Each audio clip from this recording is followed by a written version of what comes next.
राजाओं के बीच में थे। अब थोड़ा हम गणराज्य की तरफ आते हैं, संघ की तरफ आते हैं।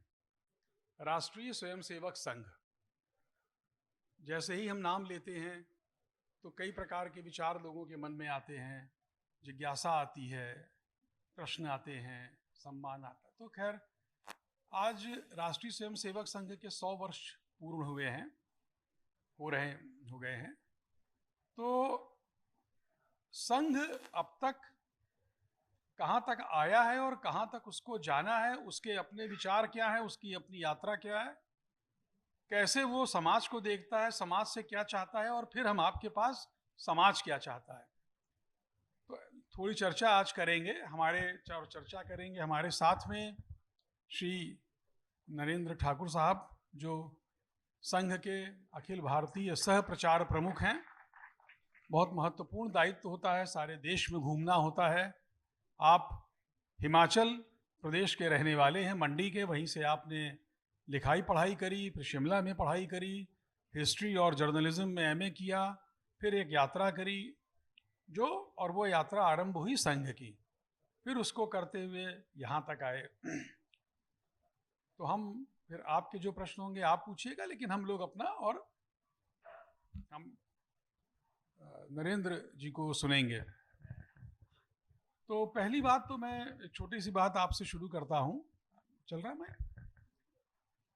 देखता हूँ।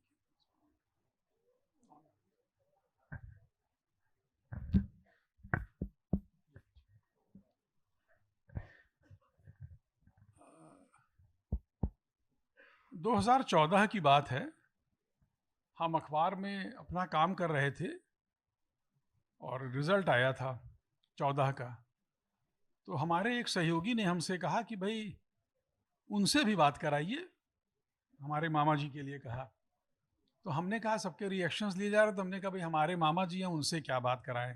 अरे उन्होंने कहा लीजिए आप बात कराइए। तो हमने कहा अच्छा हम नहीं, आप कर लीजिए। हमारे मामा जी संघ के प्रचारक रहे और उस समय 2014 में उनकी आयु 86 वर्ष की थी और 92 वर्ष की आयु में 2020 में वो नहीं रहे, यानी आपकी जो पहली पीढ़ी थी उसके थे वो। तो जब हमारे ये सहयोगी उनसे मिलने गए तो 86 वर्ष का वह व्यक्ति 2014 में जीत की बात जब करते करते भावुक हो गया और उन्होंने एक बात कही कि बहुत कठिनाई से यह समय आया है, बहुत झेलने, बहुत भोगने के बाद, बहुत परिश्रम, बहुत उसके बाद ये समय आया है।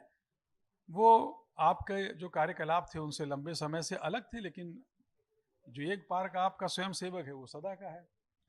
तो मैं वहीं से एक बात अपनी आरंभ करना चाहता हूँ कि वो क्या भाव है जो एक 86 वर्ष के व्यक्ति को इतना भावुक कर देता है एक चुनावी जीत पर। आप उसको कैसे देखते हैं, और उसी से जोड़ करके जो आपके 100 वर्ष के जो स्वयं सेवक हैं, वह जो एक संघ की यात्रा है, उस पर अगर आप कुछ कहना चाहें। सभी को नमस्कार। आशुतोष जी, सबसे पहले तो मैं आपका और पूरे दैनिक जागरण समूह का हृदय से आभार करता हूं, व्यक्त करता हूं कि आपने मुझे इस कार्यक्रम के लिए आमंत्रित किया और अपनी बात कहने का एक अवसर दिया। ये बात सही है कि राष्ट्रीय स्वयंसेवक संघ की 100 वर्ष की यात्रा पूर्ण होने जा रही है। संघ ने अभी इसी विजयदशमी को 100वें वर्ष के अंदर प्रवेश किया। तो जब थोड़ा पीछे मुड़ करके देखते हैं तो ये यात्रा बहुत ही रोमांचपूर्ण इसको कह सकते हैं। 1925 में संघ का काम प्रारंभ हुआ तो उस समय की समाज की परिस्थिति और आज में बहुत अंतर है। समाज को संगठित करने का विचार,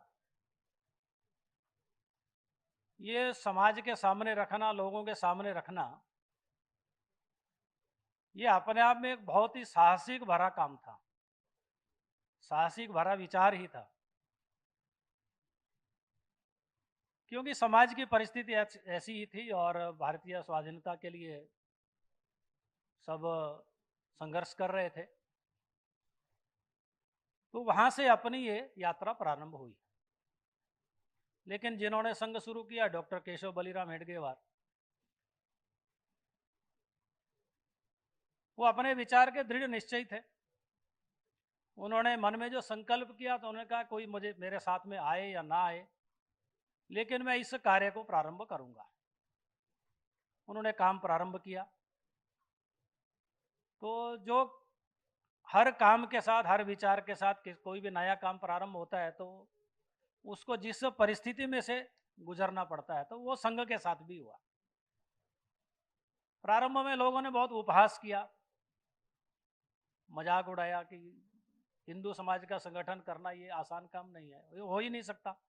ऐसा लोगों का विश्वास, यानी पक्का विश्वास था। तो वो भी दौर चला कुछ समय।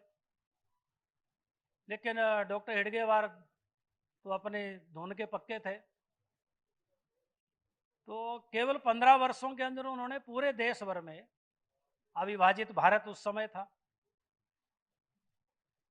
तो जो प्रमुख केंद्र थे पूरे देश भर के, नागपुर से बाहर निकाल करके केवल 15 वर्षों में, यानी आज का जो पाकिस्तान जिसको हम कहते हैं, तो रावलपिंडी, लाहौर, सिंध, यहाँ तक प्रमुख केंद्रों में संघ का काम पहुंच गया था। 1940 में उनका निधन हुआ, तो उसके बाद द्वितीय सरसंघ चालक पूजनीय गुरुजी बने। उन्होंने उस काम को आगे बढ़ाया। लेकिन जब लगा कि काम अपना बढ़ रहा है, विस्तार हो रहा है, धीरे धीरे समाज में प्रभाव भी बढ़ने लगा, तो फिर संघ के काम का विरोध भी प्रारंभ हुआ।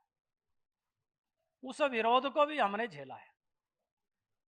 1948 का बिना कारण का प्रतिबंध भी हम सब जानते हैं, जिसमें संघ का कोई हाथ नहीं, कोई दोष नहीं, फिर भी संघ पर प्रतिबंध लगा और एक तरह से संघ को समाप्त करने का पूरी तरह से प्रयत्न हुआ।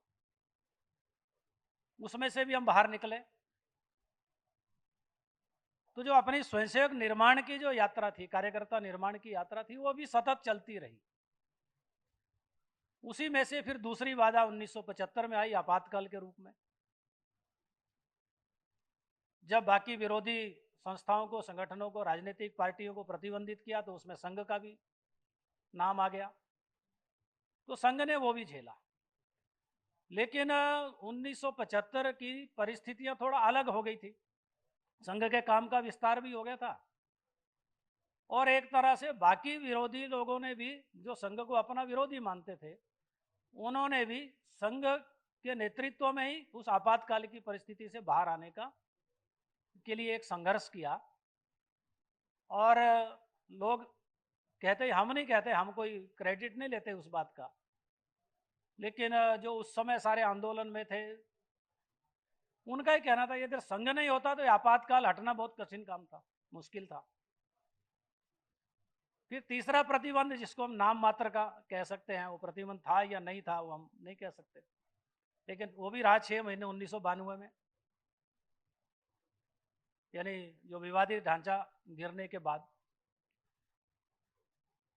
तो ये दूसरे स्टेज में से भी, विरोध के स्टेज में से भी संघ निकला है। लेकिन जो तीसरी स्टेज आती है, धीरे धीरे अब समाज ने संघ के काम का समर्थन भी शुरू किया है और संघ के काम का सहयोग भी कर रहे हैं, संघ के साथ जुड़ना भी चाहते हैं। अभी हमारा एक विचार के नाते पूरे देश भर के अंदर कोई विरोध नहीं है। तो आज संघ का सहयोग करने वाले और समर्थन करने वाले बहुत बड़ी संख्या समाज में है। तो उसी एक लंबी यात्रा में से राष्ट्रीय स्वयंसेवक संघ और आज यहाँ तक पहुँचा है। आपने कहा कि अब देश में उनको जो विचार है उसका विरोध नहीं है। डॉक्टर सुनील आम्बेकर जी की किताब है, उसकी भूमिका लिखी है सरसंघ चालक मोहन भागवत जी ने, जहाँ पर वो एक बात प्रयोग करते हैं, एक शब्द प्रयोग करते हैं कि संघ को लेकर के बड़ी गलतफहमियां अब भी हैं। थोड़ा सा बताइए कि वो क्या गलतफहमियां हैं। इतने वर्षों के विरोध के कारण से संघ के बारे में बहुत सारे झूठ प्रसारित किए गए। एक भ्रांतियां भी समाज के बीच में निर्माण की गई, जिसमें संघ सांप्रदायिक संगठन है, संघ मुस्लिम विरोधी है, ईसाई विरोधी है। ऐसी अनेक बातें हैं जो दुष्प्रचारित संघ के बारे में की गई है। लेकिन अब समाज उसको भी धीरे धीरे समझ रहा है कि ये संघ के बारे में दुष्प्रचार है। हमने भी अनेक प्रकार के प्रयत्न इस दुष्प्रचार को दूर करने के लिए किए हैं, लेकिन संघ क्योंकि सामाजिक संगठन है, वो संपूर्ण हिंदू समाज के संगठन की बात करता है। तो हिंदू समाज में सभी आ जाते हैं। पूजा पद्धति किसी की कुछ भी हो, कोई भी देवी देवता को मानता हो, हमारा उससे कोई विरोध नहीं है।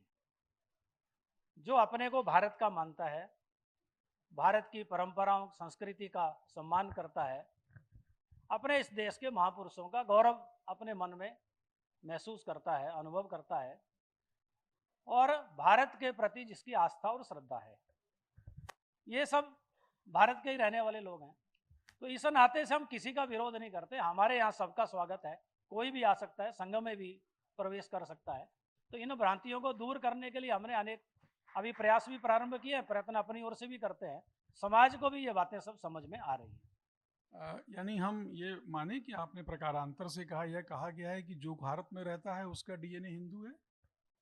पूजनीय सरसंघ चालक जी तो बार बार कह ही रहे हैं उस बात को, क्योंकि कोई बाहर से नहीं आया, सब यहीं के हैं। जो किसी कारण से अलग मत में चले गए, अलग पूजा पद्धति अपना गई, तो यानी जो तो इसका मतलब है कि पूजा पद्धति मैंने अपनी बदल ली तो मेरे पूर्वज बदल जाएंगे, माता पिता या पूर्वज बदल जाएंगे, ऐसा नहीं होता है। वो समय के अनुसार चलते ही रहते हैं। तो हमने ये माना कि जो डीएनए है यहाँ रहने वाले हर व्यक्ति का, वो किसी धर्म का हो, किसी जाति का, उसका हिंदू का है। लेकिन इसी में जैसे आपने एक बात कही कि संघ को लेकर के अब एक वातावरण सृजित हो गया, लेकिन जैसे मैं अपनी नौकरी में भी देखता हूँ कई बार कि आप लोगों से बात करने में, या आप बहुत सहज रूप से उपस्थित हैं, लेकिन वैसे पकड़ना बड़ा कठिन होता है। तो ये क्यों होता है कि आप अभी भी एक अपने कोकून में कि भाई ठीक है, हमको नहीं मिलना, हमको नहीं बात करनी, हमारे यहाँ जैसे छोटा सा उदाहरण मैं दे रहा हूँ, इस आग्रह के साथ कि आप इसको आगे, और मान लीजिए आपका कहीं पर 2 दिन का एक शिविर हुआ, अब उसमें लोगों को लगता है कि भाई संघ का शिविर हो रहा है, 2014 के बाद में वो आकर्षण ज़्यादा बढ़ गया है। तो ये क्यों नहीं हो सकता कि 2 दिन या 3 दिन के शिविर के बाद में उसमें या उस रोज एक ब्रीफिंग हो जिसमें बता दिया जाए। अब उसमें लोग कहते हैं कि साहब संघ में राजनीतिक चर्चा हुई कि मंत्री ये बनेगा और मुख्यमंत्री वो हटेगा। तो ऐसा होता है क्या? तो आशुतोष जी, आपको और मीडिया के बाकी सब लोगों को मुझे लगता है अब ये धारणा बदलनी चाहिए संघ के बारे में। तो थोड़ा बताइए। क्योंकि प्रचार प्रमुख के नाते मैं आपके सामने यहाँ बैठा हूँ और आपसे बातचीत कर रहा हूँ। संघ का मूल स्वभाव ये प्रसिद्धि परांगमुखता का है, प्रसिद्धि से थोड़ा दूर रहना, क्योंकि संघ का जो मूल काम है व्यक्ति निर्माण का, समाज संगठन का, वो प्रचार से नहीं होता है, पब्लिसिटी से नहीं होता है। उसके लिए जो संघ की एक अपनी पद्धति है, व्यक्ति के जीवन में देशभक्ति है, अनुशासन है, नियम पालन है, ये अगर उसका स्वभाव बनना है तो फिर उसको नित्य प्रति उसका अभ्यास करना पड़ता है, बार बार अभ्यास करना पड़ता है। इसलिए वो उसी कार्य पद्धति से होगा व्यक्ति निर्माण। और जब संघ का प्रारंभ काल था तो संघ की बात को ही कोई स्वीकार नहीं करता था, संघ के विचार को भी स्वीकार नहीं करता था। लोगों में विश्वास ही नहीं था कि ये जो विचार है, ये जो हिंदू समाज के संगठन की बात करते हैं, ये सफल होगा, तो फिर हमारी बात कौन सुनता। लेकिन एक लंबी यात्रा के बाद धीरे धीरे, जैसे मैंने कहा कि अपना समाज में प्रभाव बढ़ा, अपना विस्तार हुआ, तो लोगों को भी लगने लगा, लोगों की भी जिज्ञासा बढ़ी कि संघ को जानना चाहिए, समझना चाहिए। और उसी को ध्यान में रख करके हमें भी लगा कि अब समाज के सामने अपनी बात को ठीक प्रकार से ले जाना है तो फिर इसकी कुछ व्यवस्था बनानी चाहिए। और मीडिया से अच्छा कोई माध्यम नहीं हो सकता है जो कम समय में अपनी बात को समाज तक पहुंचा सके।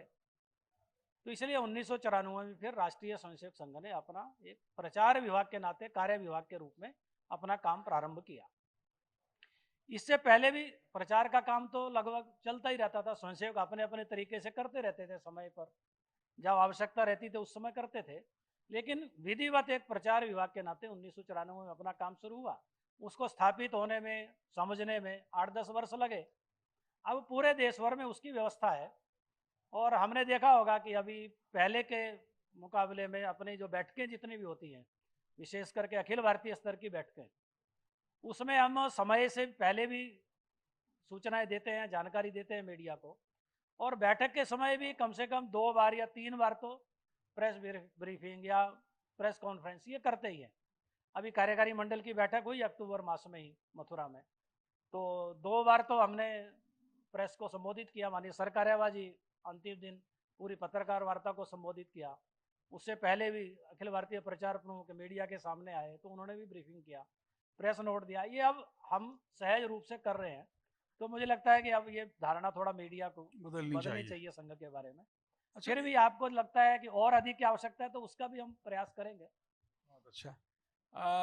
जैसे अब हम जिस आपने कहा 100 वर्ष हो रहे हैं, लेकिन अगर हम देखें कि इन 100 वर्षों में जो पिछले 20 वर्ष हैं, वो प्रगति जो हुई है वो कई कई छलांग मार करके आगे बढ़ी है। और अब मोबाइल का और आर्टिफिशियल इंटेलिजेंस का दौर है। ऐसे में जो आपकी शक्ति है वो शाखा रही है। तो हम ये जानना चाहते हैं कि शाखाओं का विस्तार अब आगे हो रहा है या शाखाएं सीमित हो गई हैं, कम हो गई हैं, और आप युवाओं में जाने के लिए, यहाँ बहुत बच्चे बैठे हुए हैं जैसे कुछ, तो युवाओं में जाने के लिए संघ की प्रयास क्या है? शाखा हमारा कार्य का मूल आधार है, तो वो हमेशा उसका विस्तार होता रहा है, अभी भी हो रहा है। अभी संघ का शताब्दी वर्ष के जो तैयारी के लिए हमने 4-5 वर्ष से योजना चलाई है, तो उसमें अपने कार्य का विस्तार करना, अधिक स्थानों तक हम शताब्दी वर्षों के निमित्त मान करके कैसे पहुंच सकते हैं। तो अभी तक हमारा जो काम था वो ब्लॉक लेवल तक पहुंचा था, खंड जिसको हम कहते हैं। अब इसके नीचे की हमारी इकाई है तो वो मंडल इकाई है। ग्रामीण क्षेत्रों के अंदर 3-4 ग्राम पंचायत मिला करके और एक मंडल हमने रचना की है, और शहरों के अंदर बस्तियों की रचना है। तो हर मंडल में और हर बस्ती में अपना कार्य पहुंचे, इसके प्रयास लगातार 4-5 वर्षों से चल रहे हैं और उसमें हम आगे बढ़ भी रहे हैं। लगभग 59,000 मंडल पूरे देश भर के अंदर हैं, तो 40,000 से अधिक मंडलों में अभी अपना दैनिक शाखा या जिसको हम साप्ताहिक मिलन कहते हैं, सप्ताह में एक दिन शाखा लगती है। देश के 59,000 मंडलों में 40,000 40,000 से अधिक स्थानों तक, ऐसे मंडलों तक हम पहुंच गए हैं। ऐसे शहरों की बस्तियों के अंदर भी पहुंचे। तो शाखाओं की संख्या भी निरंतर बढ़ रही है। अभी कार्यकारी मंडल की जो बैठक हुई उसमें 72,500 शाखाओं का वृत्त आया है पूरे देश भर के अंदर। तो जो पिछले 3-4 वर्षों में 60,000 से सीधा हम 72,000 तक पहुंचे। तो शाखाओं का विस्तार, शाखाओं का दृढ़ीकरण, गुणवत्ता, ये सब के लिए प्रयत्न शताब्दी वर्ष को लेकर के कर रहे हैं। जो आपका दूसरा प्रश्न है कि युवा कितनी संख्या में संघ के साथ जुड़ रहे हैं, तो आपने जो बात कही कि जो टेक्नोलॉजी, सोशल मीडिया, ये सारी बातें जो जुड़ी है, तो उसको ध्यान में रख करके हमने उसका अनुमान पहले से लगा लिया था। तो 2012 में हमने इंटरनेट को भी माध्यम बना करके, जैसे जैसे ध्यान में आ गया था कि अब युवाओं में या समाज में संघ को जानने की, समझने की इच्छा बढ़ रही है, तो अपनी संघ की जो हमारी वेबसाइट है हमने उसका एक प्रावधान किया उसमें कि जो संघ के साथ जुड़ना चाहते हैं, जिनको पता नहीं है संघ के साथ कैसे जुड़ना, किसको संपर्क करना, कार्यालय उसको मालूम नहीं होता है, कार्यकर्ताओं को पहचानता नहीं, परिचय नहीं होता है, तो हमने वेबसाइट का एक ऑप्शन दिया है ज्वाइन आरएसएस करके। तो उसमें जैसे जैसे लोगों को पता चलता गया, जैसे जो इंटरनेट का उपयोग करते हैं, सोशल मीडिया का उपयोग करते हैं, तो उस माध्यम से बड़ी संख्या में हमें संघ के साथ जुड़ने की रिक्वेस्ट आती है। इस समय अभी जो हमारी पिछले 4-5 वर्ष से एवरेज चल रहा है, वो 1,25,000 ऐसे युवा जो हैं वो संघ के साथ जुड़ने के लिए हर वर्ष आवेदन करते हैं। ये आयु 40 वर्ष से कम के लोगों की है, अधिकांश लोग उसमें रहते हैं क्योंकि इंटरनेट का उपयोग वही ज़्यादा करते हैं। तो ये 40 वर्ष से कम आयु एक। दूसरा, जो संघ के साथ नया व्यक्ति जुड़ता है तो उसके लिए हम एक प्रशिक्षण की व्यवस्था करते हैं, संघ की बेसिक जानकारी उसको मिले। तो वो 7 दिन का हमारा शिविर होता है जिसको हम प्राथमिक शिक्षा वर्ग कहते हैं। तो उसमें भी 1 लाख से अधिक, यानी 25 वर्ष से कम आयु के, ये जो 9वीं कक्षा से अधिक के विद्यार्थी और 25 वर्ष से कम या 30 वर्ष से कम आयु के 1 लाख से अधिक स्वयंसेवक नए जो जुड़े हैं संघ के साथ, वो भी हर वर्ष प्रशिक्षण लेते हैं। शाखाओं में भी जो हमारी विद्यार्थी शाखाएं हैं, कॉलेज विद्यार्थियों की अलग से शाखाएं लगती है, उसमें भी बड़ी संख्या में और विद्यार्थियों के बीच में शाखाएं। तो युवा वर्ग हमारे साथ बड़ी संख्या में जुड़ रहा है। ये जो आपने 1.25 लाख की संख्या बताई, इसमें क्या कुछ ऐसा आंकड़ा है कि जिसे हम अर्बन यूथ कहते हैं, वो कितना होगा महानगरों के वो बच्चे? दोनों प्रकार है।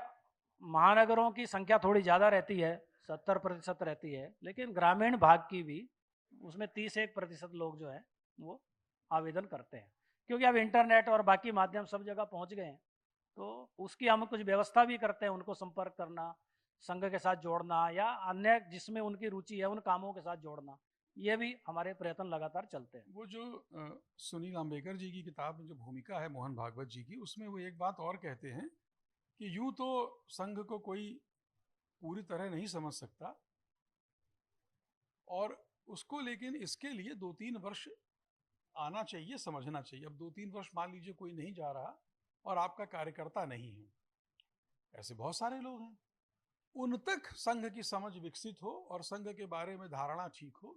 थोड़ा संक्षेप में जरा अगर आप बताएं कि उसके लिए क्या प्रयास है। ऐसी भी एक बड़ी संख्या है समाज के अंदर जो संघ को जानना समझना चाहते हैं, संघ के साथ मिलकर के कुछ काम करना चाहते हैं। जो आपने कहा कि शाखा में नियमित नहीं आ सकते हैं, तो उनके लिए भी अलग अलग प्रयास हमारे चलते हैं। ऐसे कुछ प्रबुद्ध जन हैं, उनके साथ गोष्ठियां करना, मिलना, छोटी छोटी बैठकें करना, ये सारे प्रयास चलते हैं। फिर उनमें किस काम के प्रति रुचि है उसको थोड़ा समझ करके सीधा संघ की शाखा में नहीं जुड़ेंगे, लेकिन अन्य जो स्वयंसेवक काम करते हैं, कोई सेवा के काम करते हैं, कोई स्वावलंबन के काम करते हैं, उनमें भी जिनकी रुचि है, शिक्षा के क्षेत्र में जो काम करते हैं, तो ऐसे लोग वहाँ भी जुड़ करके और काम करते हैं। हमारा उद्देश्य ही रहता है कि समाज के हित में सबने कुछ ना कुछ काम करना चाहिए। वो शाखा में आकर के ही उसके बाद ही वो जुड़ेंगे ऐसा नहीं है, लेकिन हाँ, संघ की पद्धति, संघ का विचार, संघ को कैसे काम करता है, क्यों काम करता है, उसको समझना है ठीक से।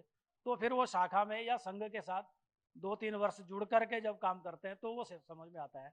केवल भाषण, बौद्धिक या पुस्तक पढ़ करके वो पूरी तरह से समझ में नहीं आता है, कुछ कुछ बातें समझ में आती हैं। एक आप धर्म की बात कर रहे हैं, हिंदू धर्म की, और जो हमारे भारत की बात करे और रहे और उसको समझे, आप उसको मान्यता दें।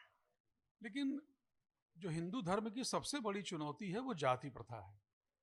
और जो ये अब चुनाव हो रहे हैं, जैसे हमसे एक मंत्री जी हैं, उन्होंने इस बात हुई हमसे, तो वो कहने लगे कि हम बहुत अच्छा काम करते हैं, हम सड़क बनवाते हैं, ये करते हैं, ये करते हैं। किसके लिए करें, क्योंकि वोट तो जाति पर ही पड़ेगा। अब ये बात उनकी गलत, मतलब ठीक है, मतलब गलत नहीं है। हम ये जानना चाहते हैं कि आप तो, हम शुरू से आपके यहाँ सरनेम नहीं लगाते थे और व्यक्ति को जाति से नहीं, उसके प्रथम नाम से पुकारते हैं। ये जो चुनौती जाति की अब आर्टिफिशियल इंटेलिजेंस के ज़माने में भी आ रही है, इससे पार पाने के लिए और हिंदू धर्म को एक रखने या आगे ले जाने तक की क्या योजना आपके पास है? संघ सामाजिक समरसता को लेकर के संघ के स्थापना काल से ही काम करता है। संघ में कोई भी व्यक्ति जो भी आता है, हम कभी किसी की जाति पूछते नहीं हैं। वर्षों तक काम करने के बाद भी कौन किस जाति से है, किस वर्ग से है, ये हमें पता नहीं चलता है, क्योंकि हम पूछते नहीं हैं और हमारा व्यवहार भी वैसा नहीं रहता है।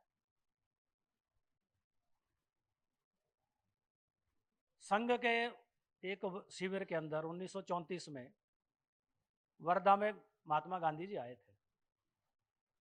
डॉक्टर हेडगेवार उस समय थे, तो उस दिन जब वो शिविर में आए तो डॉक्टर साहब नहीं थे। अगले दिन वो आए, लेकिन पूजनीय गांधी जी से वो मिलने के लिए गए। तो उन्होंने सारा वो जो व्यवहार देखा, उसका उल्लेख उन्होंने 1947 में दिल्ली में स्वयंसेवकों को संबोधित करते हुए, सितंबर का महीना था, तो स्वयंसेवकों को संबोधित करते हुए पूज्य गांधी जी ने स्वयं उसका वर्णन किया है कि मैं वर्षों पहले आपके वर्धा के एक शिविर में गया था, तो आपकी छुआछूत की भावना जो है उससे दूर रह करके सब एक साथ मिल करके एक हिंदू के नाते सब साथ में बैठते हैं, साथ में भोजन करते हैं, साथ में रहते हैं, साथ में सब कार्यक्रम करते हैं, तो मैं बहुत प्रभावित हुआ और बहुत आनंद आया। ऐसा ही प्रसंग पूज्य बाबा साहब अम्बेडकर का भी संघ के साथ है। वो भी 1939 में एक शिविर के अंदर उस समय गए थे और पूज्य डॉक्टर जी के साथ भी उनका संवाद हुआ है। तो उन्होंने भी यही अनुभव किया था। उन्होंने कहा कि आपकी जो अस्पृश्यता का भाव देख करके, ये जो छुआछूत आपके शिविर में, आपके संघ में नहीं है, तो उसको देख करके मैं बहुत प्रसन्न हुआ हूँ। ऐसे अनेक प्रसंग हैं जो संघ के शिविरों में आने के बाद जो अनुभूति होती है बाहर के लोगों को, तो संघ इस पर सतत प्रयत्न करता रहता है और एक सामाजिक समरसता करके अपनी स्वयंसेवक गतिविधि भी चलाते हैं। और पूजनीय सरसंघ चालक जी ने एक आह्वान भी हमारे ध्यान में होगा, तो अभी 4-5 वर्ष पहले अपने विजयदशमी के उद्बोधन में उन्होंने इस विषय को लेकर के किया था। हम लगातार उस पर भी काम कर रहे हैं कि देश में रहने वाला प्रत्येक व्यक्ति, वो किसी भी जाति से होगा, कोई भी किसी कारण से अगर ये हिंदू समाज के अंदर एक कमजोरी आई तो उसको दूर करने का प्रयत्न करना चाहिए। हम आपने जैसे जो एक 1934 की बात की और एक 1939 की, हम लेकिन बैठे हैं 2024 में, और अब मैं यहाँ से आगे की जो यात्रा है, क्योंकि आप जाति को अभी धर्म की चुनौती मानते हैं या नहीं? चुनौती तो है ही है। ये जाति के नाम पर, भाषा के नाम पर, क्षेत्र के नाम पर ये समाज को तोड़ने का प्रयत्न या भेद निर्माण करने के बहुत सारे प्रयत्न हो रहे हैं। तो इसको समाप्त करना ये हमारा लक्ष्य है। तो उसके लिए जो स्वयंसेवक प्रयत्न कर रहे हैं, जो इन्हें संघ के नाते हमारे प्रयास है, तो कम से कम स्वयंसेवक ने अपने जीवन से प्रारंभ करना, अपने परिवार से प्रारंभ करना। तो पूजनीय सरसंघ चालक जी ने 3 बातों का विशेष करके आह्वान किया कि वहां से अपने जीवन में हम शुरुआत कर सकते हैं क्या। तो एक पानी का स्रोत, एक मंदिर, एक शमशान, इसमें भेदभाव ना हो, सभी जातियों के लिए खुले रहे, सभी जाति उसका प्रयोग करें। किसी समय रहा होगा, आज भी होंगे वो, लेकिन आज उसका भेद समाप्त करने चाहिए। तो उसके लिए लगातार स्वयंसेवक यानी समाज को साथ में लेकर के अपने ये प्रयत्न समरसता को लेकर के करते हैं। उसके लिए कुछ कार्यक्रम भी करते रहते हैं, कुछ इस प्रकार के प्रयत्न भी लगातार चलते रहते हैं। आज से मतलब हम 2024 में बैठे हैं, 2044 में आप संघ को कहाँ देखते हैं? संघ का विस्तार तो होगा, ये निश्चित रूप से अधिक स्थानों तक हम पहुंचेंगे, लेकिन संघ का जो मूल उद्देश्य है वो व्यक्ति निर्माण करना, व्यक्ति के माध्यम से समाज को संगठित करना और उस संगठन के माध्यम से समाज परिवर्तित करना, समाज का परिवर्तन करना, ये अंतिम अपना कार्य है। तो समाज परिवर्तन की दृष्टि से अभी जैसे कहा हमने कि संघ के 100 वर्ष की यात्रा पूरी हो रही है, तो शताब्दी वर्ष के बाद हम 5 विषयों को लेकर के समाज में एक जागृति भी लाना चाहते हैं और समाज परिवर्तन की दिशा में और व्यापक तौर पर उसमें बढ़ना चाहते हैं। तो पहला तो ये सामाजिक समरसता का विषय है, उसके अंदर कि न्यूनतम कुछ बातों से प्रारंभ करके और धीरे धीरे समाज में ये भेद सारे समाप्त हों, छुआछूत समाप्त हो। दूसरा विषय है पर्यावरण का। पर्यावरण आज एक बड़ी समस्या, बड़ी चुनौती हमारे सबके सामने, और आजकल हम प्रतिदिन समाचार पत्रों में भी, टीवी चैनल्स के अंदर भी उसी की चर्चा सुनते हैं। तो उसके लिए प्रत्येक व्यक्ति को भी, सरकारों के साथ साथ में प्रत्येक व्यक्ति को भी अपने तौर पर जो प्रयास करने चाहिए वो करने पड़ेंगे। उसके लिए संघ ने भी 3 बातें अभी उसका आह्वान किया है। एक तो पेड़ लगाओ, पानी बचाओ और प्लास्टिक हटाओ। ये अगर 3 बातों से हमने, क्योंकि वो प्रत्येक व्यक्ति कर सकता है, उसके लिए किसी के सहयोग की जरूरत नहीं है। जहां पर हमें मौका मिलता है 3 बातों को हम करें अपने व्यक्तिगत जीवन में, प्रतिदिन के जीवन में भी इनका कैसे पालन कर सकते हैं, इसकी ओर कैसे ध्यान रखते हैं, उसकी ओर ध्यान देना। एक आम तौर पर जो संघ के बारे में जो एक भ्रांति आप कह लें या जो भी, पूरी कर लूँ? अच्छा अच्छा कर दीजिए। और तीसरा विषय जो हमने लिया है वो है अपना परिवार व्यवस्था। तो हम देखते हैं कि आज इस सारे युग में जो हमारे समाज की जो धुरी थी, जो आधार था, वो परिवार था।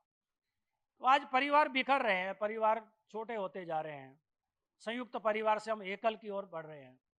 उसके कारण से जो नई पीढ़ी में हमारे संस्कार जाने चाहिए, संस्कृति परंपरा की जानकारी होनी चाहिए, वो नहीं जा रही है और भोगवाद की तरफ हम बढ़ रहे हैं। उसके कारण से समाज में और व्यक्ति के जीवन में भी अनेक प्रकार की समस्या आ रही है। तलाक भी बढ़ रहे हैं, आत्महत्या की ओर भी बढ़ रहा है, नशा जो है वो समाज के अंदर व्याप्त हो रहा है। वृद्धाश्रम क्यों खुल रहे हैं? क्योंकि सामाजिक सुरक्षा नहीं है व्यक्ति को। तो इसको हम कैसे ठीक करें?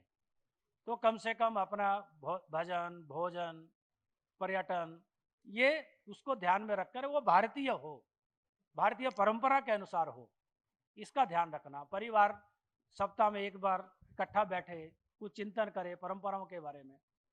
और चौथी बात है वो है स्व के आधार पर अपनी जीवन शैली को विकसित करना। भारतीय स्वाधीनता का जब आंदोलन हुआ तो वो स्व के लिए ही था, स्वदेशी, स्वराज, स्वधर्म, इसकी स्थापना के लिए था, उसी के लिए तो संघर्ष था। तो आज भी अपनी भाषा के प्रति, वेशभूषा के प्रति, अपने स्वदेशी के प्रति, जिसको हम सुविधा से अपना सकते हैं उसका हम पालन करें और स्वाभिमान जागृत होगा तो निश्चित रूप से समाज भी आगे बढ़ेगा, अपना देश भी आगे बढ़ेगा। और पांचवा विषय है वो नागरिक कर्तव्य। संविधान में हमें जो अधिकार दिए, मौलिक अधिकार, हम उनकी चर्चा करते हैं, लेकिन उसी संविधान में कर्तव्य भी नहीं था, कर्तव्य भी बताए गए हैं। तो उन कर्तव्यों को हम कभी चर्चा नहीं करते हैं। हमारे कुछ नियम है, कोई कानून बने हैं, उनका पालन करना, उसका पालन करने से समाज व्यवस्थित होगा। तो ऐसे जो नागरिक के प्रति हमारे कर्तव्य हैं, जब उनका पालन करेंगे तो दूसरे के अधिकार अपने आप सुरक्षित होते हैं। दूसरा अपने कर्तव्य का पालन करेगा तो हमारा अधिकार सुरक्षित होगा। तो ऐसे 5 विषयों को लेकर के हम अभी स्वयंसेवक अपने जीवन में, अपने परिवार के जीवन में उसको अभ्यास करें और शताब्दी वर्ष के बाद समाज में हम समाज के सहयोग से, समाज की जो सज्जन शक्ति है उसके लिए बहुत सारे लोग प्रयास कर रहे हैं, उनको साथ लेकर के इसको एक व्यापक अभियान बनाने वाले हैं ताकि वो समाज परिवर्तन की दिशा में बढ़े। और भी 10 बातें हो सकती हैं कि, लेकिन एक 5 बातों से हमने एक प्रारंभ किया है। समाज कुछ और विषय भी सोचे, उन पर भी चलना प्रारंभ करेंगे, संघ उसमें सहयोग करेगा। हम इधर जरा माइक दीजिए जब तक, हाँ इधर से माइक दीजिए, उधर माइक दीजिए। लेकिन जब तक आपका आ रहा, मैं बस एक लाइन में आपसे पूछना चाहता हूँ, जानना चाहता हूँ, वो भी एक भ्रांति है या सत्य है, गांधी जी के बारे में क्या धारणा है? पूजनीय गांधी जी हो चाहे अन्य कोई व्यक्ति हो, जो भी जिसने अच्छा काम किया उसको अप्रिशिएट करना चाहिए, उसको फॉलो करना चाहिए। कुछ कमियां हर एक के जीवन में रहती हैं, हमारे जीवन में भी हैं, बाकी लोगों के भी रहती हैं। उन कमियों को अब दरकिनार करके उसको छोड़ देना चाहिए, उसकी चर्चा अब नहीं करनी चाहिए। और उन्होंने जो अच्छी बातें की, गांधी जी ने स्वराज की बात की, ग्राम विकास की बात की, गौ संरक्षण की बात की है, राम राज्य की बात की है। हमने उन बातों को पकड़ करके आगे बढ़ना चाहिए, पिछली बातें ज्यादा लंबा खींचने का कोई लाभ नहीं। और नेहरू जी? सबके बारे में हमारा मत यही है, इसलिए मैंने पहले ही कह दिया। आइए अब आपका सवाल है। नमस्कार, मैं महेंद्र मोदी हूं, IPS 1986 बैच, DGP रैंक से सेवानिवृत्त हुआ। आपकी बहुत अच्छी अच्छी बातें हम सभी को अपील करनी चाहिए और करती हैं। जैसे भारतीय समाज का निर्माण, राष्ट्र निर्माण में आपकी भूमिका, आपका लक्ष्य बिल्कुल स्पष्ट है। आप यह भी कहते हैं कि RSS में हम किसी से पूछते तक नहीं कि आपकी जाति है, अच्छी बात है। लेकिन ये कुछ सीढ़ियाँ हुई, अभी आपकी बहुत सारी सीढ़ियाँ चढ़नी बाकी हैं, जिसमें एक सुझाव, जो सुझाव सिर्फ नहीं है बल्कि मैंने खुद उस पर इम्प्लीमेंट करके, क्रियान्वयन करके, लागू करके दिखाया था जब मुरादाबाद में DIG था। मुझसे प्रश्न पूछिए। प्रश्न यह है कि जाति व्यवस्था, जाति जब है, जाति व्यवस्था जब हम हिंदू में एकता चाहते हैं और राष्ट्र की समृद्धि चाहते हैं, तो अब जाति व्यवस्था की आवश्यकता ही कहाँ है? सावरकर जी ने भी पहले ही कहा था, तो हम क्यों ना पहले जाति व्यवस्था को और कमजोर करें कि हम और मजबूत होते जाएं, तब हम और नेक रहेंगे, सेफ रहेंगे। तो उसके लिए प्रयत्न करने पड़ेंगे। संघ तो ये प्रयत्न 100 वर्षों से कर ही रहा है कि अपने धीरे धीरे समाज एक हो जाए। ये छुआछूत, भेदभाव, जाति के नाम पर किसी पर अत्याचार करना ये उचित नहीं है आज की व्यवस्था में। तो इसलिए वो समाप्त होना चाहिए। वो उसके लिए लेकिन समाज का मन तैयार करना पड़ेगा। धीरे धीरे मन तैयार हो लोगों का, जबरदस्ती तो हम नहीं कर सकते। लेकिन शहरों में कुछ हद तक देखेंगे तो ये व्यवस्थाएं अब समाप्त जैसी है, लेकिन ग्रामीण क्षेत्रों में भी जहाँ पर है वो कैसे समाप्त हो, उसके लिए केवल एक संस्था के प्रयास पर्याप्त नहीं होते हैं। ये पूरे समाज को उसके बारे में विचार करना चाहिए, सबको मिलकर के प्रयत्न उसके लिए करने पड़ेंगे। आपका प्रश्न? आपने अभी एक बात कही कि संघ का जो मूलभूत उद्देश्य है व्यक्ति निर्माण का है, और मुझे मौका मिला था सरस्वती शिशु मंदिर में पढ़ने का। मैं कक्षा 4 में थी विद्यार्थी, और वो यादें मेरी बहुत महत्वपूर्ण रही मेरे व्यक्तित्व के निर्माण। जैसे हम पढ़ते थे, सुबह प्रार्थना करने जाते थे जूते चप्पल उतार के सब, और बहुत सारी चौपाइयाँ और गीता के श्लोक याद हुए मात्र 1 साल में। और फिर मेरे पिताजी का ट्रांसफ़र हुआ और वो चाहते थे कि मैं वापस सरस्वती शिशु मंदिर की ही किसी ब्रांच में पढूं, लेकिन कुछ दूरी ऐसी होने के कारण नहीं पढ़ पाए। तो मेरा अपना ये सुझाव है कि क्यों ना हम वो जो मूलभूत जिस समय बच्चे का निर्माण हो रहा होता है व्यक्तित्व का, उस पे क्यों नहीं संघ फोकस करता, उन स्कूलों के प्रचार प्रसार पर क्यों नहीं फोकस करता। अगर मैं बात करूं तो मुझे लगता है लखनऊ में 1 या 2 ही स्कूल हैं शायद सरस्वती शिशु मंदिर की जो ब्रांचेस हैं, तो उसको क्यों नहीं बढ़ावा देते हम। अच्छा सुझाव है आपका। जो उस क्षेत्र में काम करने वाले लोग हैं, स्वयंसेवक हैं अपने, उनको आपका सुझाव जरूर पहुंचाएंगे। और विस्तार भी हो रहा है शहर में, हो सकता है कि आपको, मुझे नहीं जानकारी लखनऊ में कितने विद्यालय हैं, लेकिन विस्तार धीरे धीरे आने नए क्षेत्रों में भी हो रहा है, उनके तक ये सुझाव जरूर पहुंचाएंगे। मैं प्रदीप कुमार अग्रवाल, मैं स्टेट से रिटायर हुआ था। मैं ये पूछना चाहता हूँ कि थोड़ा माइक सामने, थोड़ा कम आवाज। मैं चाहता हूँ कि मैं जहाँ तक जानता हूँ 17 सितंबर 25 जो आने वाला है, उस पे श्री संघ संचालक जी का जन्मदिन है वो, और उसके ठीक 7 दिन बाद मोदी जी का है। दोनों 75 वर्ष पूरे, लेकिन पहले भागवत जी के पूरे हो और उसके बाद मोदी जी के पूरे हो। अग्रवाल साहब प्रश्न पूछ लीजिए। प्रश्न केवल इतना है, अगर समानता का सिद्धांत और नैतिकता का सिद्धांत साथ रखा जाए तो सरसंघ संचालक जो भी हैं आरएसएस के, उनको भी पहले त्यागपत्र देना चाहिए, ये बताने के लिए कि 75 वर्ष के बाद कोई भी आदमी किसी संगठन में कार्य करने योग्य नहीं होता है। समय का इंतजार करिए, कुछ बातें समय पर उसका उत्तर स्वयं मिल जाता है। अभी मैं ये पीछे कहने की स्थिति में या उस अधिकार में नहीं। नहीं, ठीक है। तो समय के थोड़ा आएगा तो उस समय देखते हैं। हाँ जी, संक्षेप में प्रश्न। बिल्कुल भाई साहब, मेरा प्रश्न ये है, अभी अपना एक बार नाम बता दीजिए। अभीष्ट नाम है मेरा, और मैं यहाँ सोशल वर्क डिपार्टमेंट में हूँ। मैं ये जानना चाहता हूँ कि अभी माननीय सरकारवा जी ने और निरंतर योगी जी और मोदी जी ये बात बार बार प्रत्यक्ष रूप से अपने मंच से कह रहे हैं, बटेंगे तो कटेंगे, एक रहेंगे नेक रहेंगे। थोड़ा इसको और अच्छे से हम लोगों के बीच में आ जाए आपके द्वारा। पहली बात तो माननीय सरकारवा जी ने ऐसा नहीं कहा है, मथुरा में ऐसा नहीं कहा है, मैं वहीं था। तो संघ तो समाज के संगठन की बात कर रहा है, पहले से ही कर रहा है, अभी से नहीं कर रहा है। तो हमारा तो कहना यही है कि संगठित रहेंगे तो सुरक्षित रहेंगे। फिर कोई भी हमें बांट नहीं सकता है, कोई भी अपने को तोड़ नहीं सकता है। संघ इसी पर काम करता है 100 वर्षों से, तो हम इसी पर काम कर रहे हैं जी। सामाजिक समरसता अपना परिचय दे दीजिए। मौलिंदु नाम है, कहिए तो सरनेम भी बोल दूं। नहीं। सामाजिक समरसता हेतु संघ कार्य करता है, और जब समाज को पकड़ता है तो जड़ से शिखर तक पकड़ता है। समाज के जितने प्रतिशत भी संघ ने पकड़ रखे हैं, और जब सरकार बनती है तो सरकार में कमियां भी आती है। तो क्या संघ सरकार की कमियों को बताने के लिए भी प्रयास करता है या नहीं करता?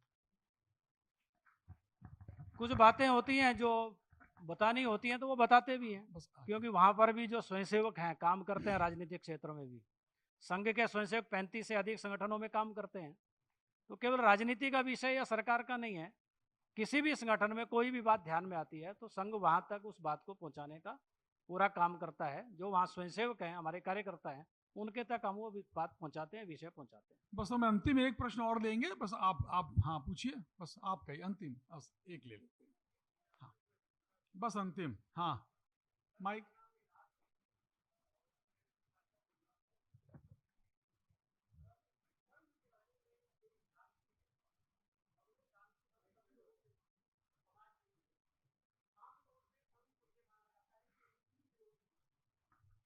माइक दे दीजिए, माइक माइक माइक। सॉरी। और इस धारणा को तोड़ने के लिए संघ की तरफ से कोई सुनिश्चित प्रयास कम से कम मुझे नहीं दिखता है। एक जैसे सरसंघ चालक जी का एक बयान हुआ था विज्ञान भवन में, मैंने उसको पूरा देखा था और उसको पूरा पढ़ा भी। अभी कुछ एक साल पहले भी उनका एक बयान हुआ, बहुत ही कालजयी बयान है वो। लेकिन संघ की जो मुख्य बॉडी है, जो मेन बॉडी है, मेन बॉडी में एक सवाल तो मेरा ये है कि क्या अगर कोई मुस्लिम राष्ट्रीय स्वयंसेवक संघ की मुख्य बॉडी में शामिल होना चाहे तो क्या उसे परमिशन है? पहला सवाल।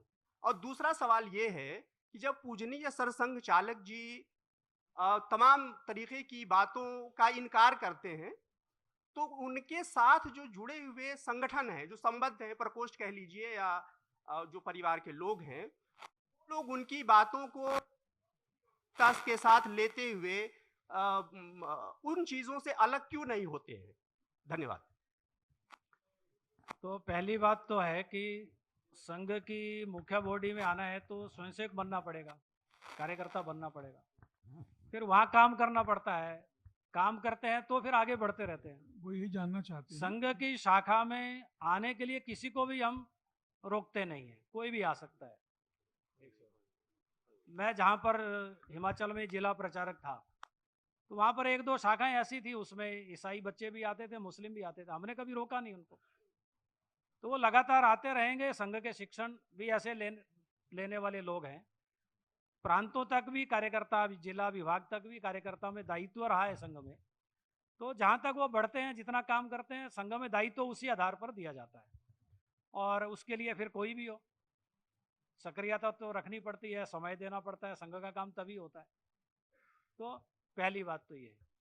बाकी जो पूजनीय सरसंघ चालक जी कह रहे हैं वो स्वयंसेवक तो उसको पालन करता ही है, उनकी बात का पालन करता है। बाकी अपने अन्य संगठन भी हैं। इतना पक्का है कि हम किसी को तुष्टीकरण के लिए या आप किसी को दिखाना है कि हमारे पास ये भी है, उसके लिए हम काम नहीं करते। सहज जो आता है, सहज जो जैसे आएगा वो आ सकता है, संघ कभी उसके लिए रोकता नहीं है। शाखाएं सबके लिए खुली हैं, शाखा में प्रवेश सबके लिए हमेशा रहता है। बस ठीक है, अब अंतिम हो गया, अब क्योंकि देखिए समय है, अंतिम सत्र है। नहीं हूँ अभी, उसके बाद आप इसके बाद बाहर बात कर लीजिए। ठीक है, बहुत बहुत धन्यवाद नरेंद्र ठाकुर जी का। और मुझे लगता है कि संघ की जो 100 वर्षों की यात्रा थी, आगे की जो बात है, उस पर कुछ जिज्ञासाएं शांत हुई होंगी, कुछ प्रश्न होंगे, फिर आगे कभी बैठेंगे, कुछ नए प्रश्न भी खड़े हुए होंगे। ऐसा भी होता है। तो बहुत बहुत आपका धन्यवाद आने के लिए, हमारे साथ यहाँ रहने के लिए, जुड़ने के लिए, और आप सबका इस सत्र में शामिल होने के लिए बहुत धन्यवाद। बस एक ही अंतिम बात कह करके सत्र समाप्त करते हैं। पूजनीय सरसंघ चालक जी बार बार कहते हैं कि समाज को अगर खड़ा होना है, समाज को आगे बढ़ना है, अपने राष्ट्र को उन्नति करनी है, तो समाज के प्रत्येक व्यक्ति का वो दायित्व है, कर्तव्य है। किसी एक संस्था का या सरकार का काम नहीं है, एक संगठन का काम नहीं है, वो सबको प्रयत्न करने पड़ते हैं। तो हम सब का भी प्रयत्न उस दिशा में होना चाहिए। वो चाहे संघ के साथ जुड़कर करिए, बिना जुड़े करिए, अपने को जो अपने अपने स्थान पर जैसा समझ में आता है कि समाज की भलाई के लिए हम क्या कर सकते हैं। निश्चित रूप से हर व्यक्ति ने कुछ ना कुछ समाज के लिए, समाज से हमें बहुत कुछ मिलता है, समाज को लौटाने का ये हमारा अभ्यास बनना चाहिए। उसके लिए सबने मिलकर के प्रयत्न करना चाहिए, तभी अपना ये जो समाज है, अपना देश है, वो दुनिया में प्रगति भी करेगा और दुनिया में एक स्थान पर निश्चित रूप से पहुंचेगा और आगे बढ़ेगा। बहुत बहुत बहुत बहुत धन्यवाद सर। धन्यवाद आप सब लोगों का। बहुत बहुत धन्यवाद।